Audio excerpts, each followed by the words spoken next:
time.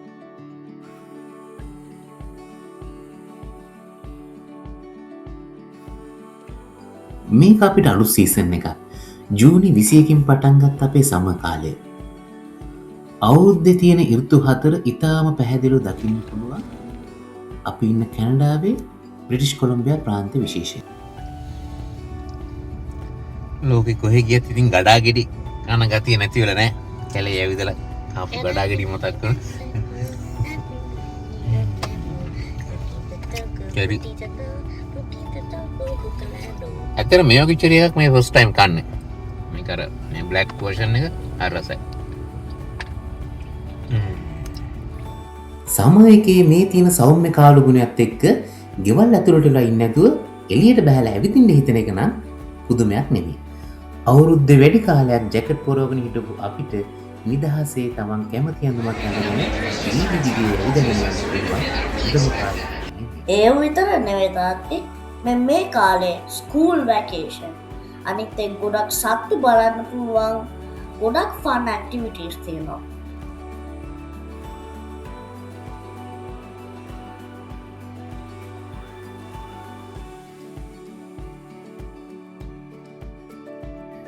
කට්ටියක් එක්ක එකතු වෙලා එළියට ගිහිල්ලා මේ වගේ තැනක වාඩි වෙලා කද්දී ඒ කෑමක නම් වෙනම රසයි. සමයකේ අපිට නිතර ඇහෙන වචන කීපයක් තමයි camping, spray park, barbecue, cultural festival, gathering. ඒ ඇක්ටිවිටීස් අතරින් ස්ප්‍රේ පාක් නම් විශේෂයි. මෙතනදී දැක්ක තවත් විශේෂ දෙයක් තමයි මේ කැනඩාවේ මේ ළමයි වෙනුවෙන් හදලා තියෙන පාක්ස්. ස්ප්‍රේ පාක්ස් වගේම තවත් දේවල් හරිම ආරක්ෂාකාරී විදිහට සුරක්ෂිත විදිහට තමයි හදලා තියෙන්නේ. ළමෙක් හදිස්සියේ වැටුණත් අවම හානියක් වෙන විදිහට තමයි හදලා තියෙන්නේ. ඒ වෙනුවෙන් යාලා ලොකු වියදමක් නම් කරලා තියෙන පාටක් පේනවා. ඒ වගේම තමයි සීසන් එකකින් සීසන් එකට ගැලපෙන විදිහට මේ වගේ මේන්ටෙනන්ස් කටයුතු නිවැරදි විදිහට සිද්ධ වෙනවා.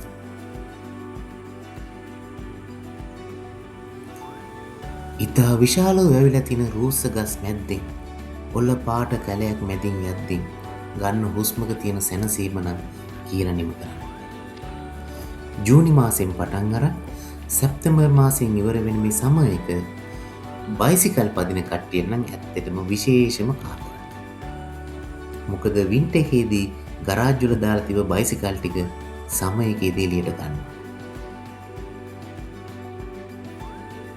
ඒ වගේම තමයි මේ ස්කූල් වල බයික් ටු ස්කූල් වීක් කියලා වෙනම කාලයක් පවා වෙන් කරලා තියෙනවා.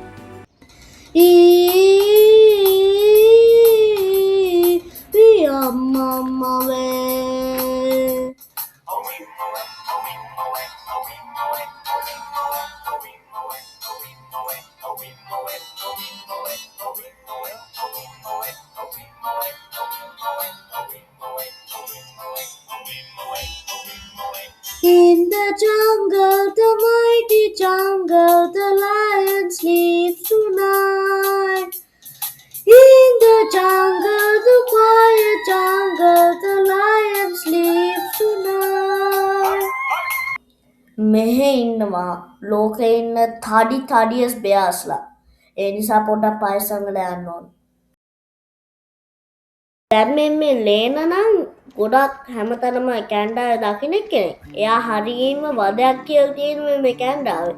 ඒ නිසා එයා අපි වැඩි කතා කරන්නේ නැතුයි මෙයා ගැන. හැබැයි දැන් මෙතන ගොඩක් රෙයා ඉන්ට්‍රෙස්ටිං බග්ස්ලා ඉන්නවා. මේ 10 line ජූන් බීටල් වගේ. ඒගොල්ලන් හරියම රෙයා. දැන් මේ කැනඩාවේ ෆේස් කරපු ලොකුම චැලෙන්ජ් එක තමයි මේ එද්දි. මෙහෙදී මගේ ශ්‍රී ලංකාවේ තිබුණු ටික ඔක්කොම මිස් වුණා. මගේ පූසා දැන් ඇමැල්ලා පස්සේ ඔක්කොම මගේ පූසෝ ටික ඒගොල්ලන් තාම ඉන්නවද කියලා මන් දන්නේ නැහැ. පස්සේ මගේ පොඩි කුරුල්ලා එයාගේ නම බෝලගෙඩියා. බෝලගෙඩියා වගේ කුරුල්ලෝ මේ නැති වුණාට මේ ගොඩක් මේ කුරුල්ලෝ.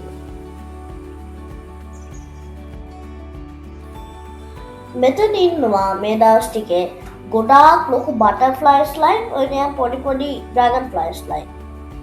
මෙතන සිටිස් වල තියෙන තැන් වල ඉන්න කොහෙදවත් නැති මැස්සෝ.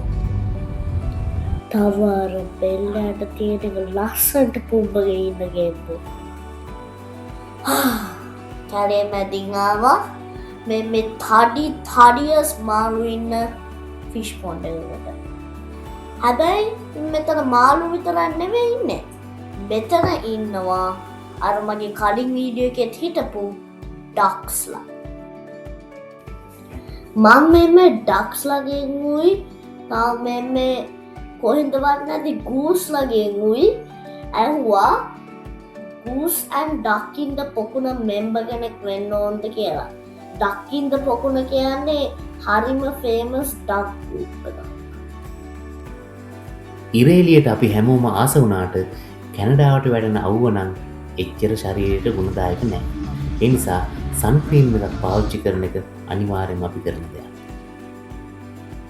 උදේ 5 ඉඳලා රෑ 10 විතර වෙනකන් ඉරේලිය තියෙන ඉඳලා දැනෙන්නේ දවස ගොඩක් දිගයි වෙන්නේ. ඒ වගේම තියෙන ඉවෙන්ට්ස් හරිම කලර්ෆුල්.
රෑ වුණාටත් දැන් මේ රෑ වෙලා තියෙන්නේ.